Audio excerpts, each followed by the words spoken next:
Shalom à tous, que la grâce de Dieu soit avec vous. Aujourd'hui, le Seigneur Jésus-Christ m'a mis à cœur de vous édifier sur un thème que j'ai intitulé « Ne tuons pas nos blessés de guerre, sauvons-les, soignons-les et protégeons-les ».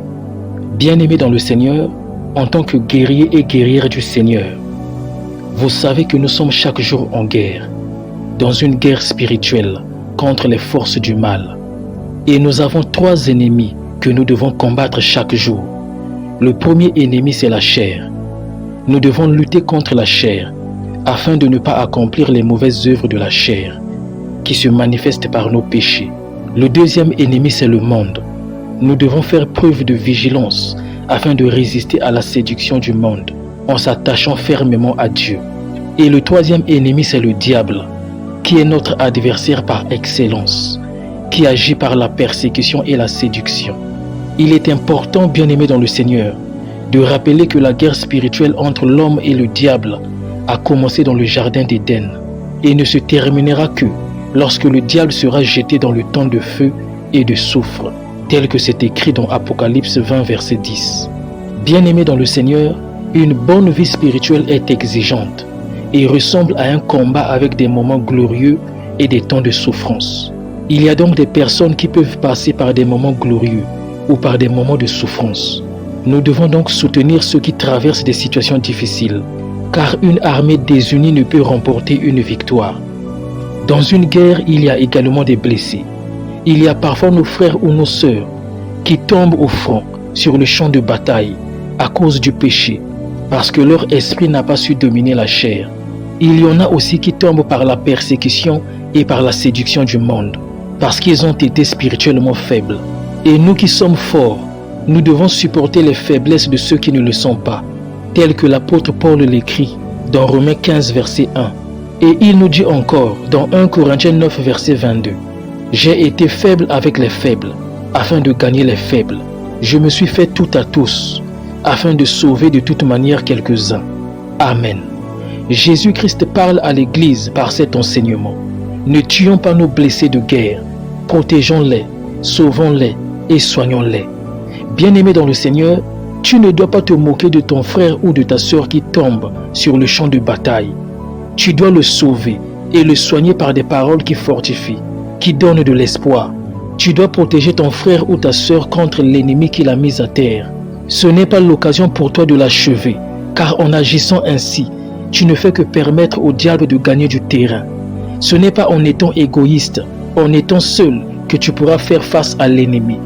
La Bible dit dans Ecclésiaste 4, verset 9, « 2 valent mieux qu'un, parce qu'ils retirent un bon salaire de leur travail. » Aujourd'hui, nous voyons les chrétiens qui combattent les chrétiens.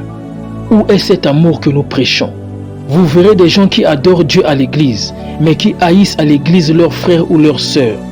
Des gens qui sont à l'église, mais qui passent leur temps à calomnier les autres, à vouloir murmurer contre les autres, à vouloir rabaisser les autres, à vouloir leur souhaiter du mal. Le diable aujourd'hui se sent beaucoup plus à l'aise dans les églises que dans les bars ou dans les boîtes de nuit, parce que les enfants de Dieu ne sont pas unis, et cela profite au diable.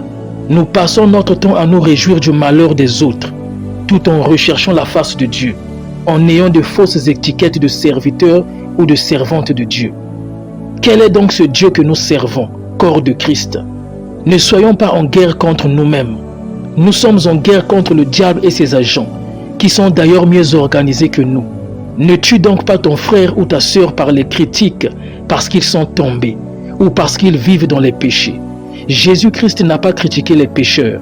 Jésus-Christ a aimé les pécheurs. Dieu a un amour pour les pécheurs, mais il déteste les péchés. Voilà pourquoi il est aussi auprès des pécheurs, pour les sauver. Il dit dans Luc chapitre 5, versets 31 à 32, « Ce ne sont pas ceux qui se portent bien qui ont besoin de médecins, mais les malades. Je ne suis pas venu appeler à la repentance des justes, mais des pécheurs. » Amen. Et il ajoute dans Luc 15, verset 7, « De même je vous le dis, il y aura plus de joie dans le ciel pour un seul pécheur qui se répand que pour 99 justes qui n'ont pas besoin de repentance. » Amen. Bien-aimés dans le Seigneur, il y aura donc plus de joie dans le ciel. Ce qui veut dire, s'il y a de la joie dans le ciel à cause des justes, Il y aura cependant plus de joie dans le ciel pour un seul pécheur qui se répand. Ne tuons donc pas nos blessés de guerre parce qu'ils ont péché ou parce qu'ils vivent dans les péchés. Sauvons-les, soignons-les et protégeons-les afin qu'ils aient de la force à se repentir. Je termine en lisant Actes chapitre 14 versets 19 à 20 qui dit ceci. Alors survinrent d'Antioche et d'Icône des Juifs qui gagnèrent la foule et qui, après avoir lapidé Paul, le traînèrent hors de la ville, pensant qu'il était mort. Mais les disciples l'ayant entouré, il se leva et entra dans la ville.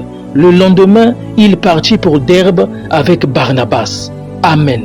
Bien-aimés dans le Seigneur, nous voyons là l'apôtre Paul qui fut lapidé sur le champ de bataille en évangélisant. Les Juifs qui gagnèrent la foule représentent les mauvais esprits qui utilisent les gens, qui manipulent les gens pour combattre les élus de Dieu. Et ils ont manipulé la foule pour lapider l'apôtre Paul.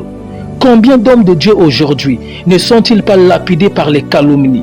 Combien d'hommes de Dieu aujourd'hui ne sont-ils pas lapidés par les murmures ou par le mépris, venant même des membres de leurs églises, venant même des personnes sur qui ils ont eu à prier? Mais ce qui retient mon attention dans ce passage, c'est l'attitude des autres disciples du Seigneur. Ils ont porté secours à l'apôtre Paul. Ils l'ont entouré pour le protéger. Ils ne se sont pas réjouis de son malheur. Ils n'ont pas profité de l'occasion pour l'achever par des critiques, mais ils l'ont aidé à se relever.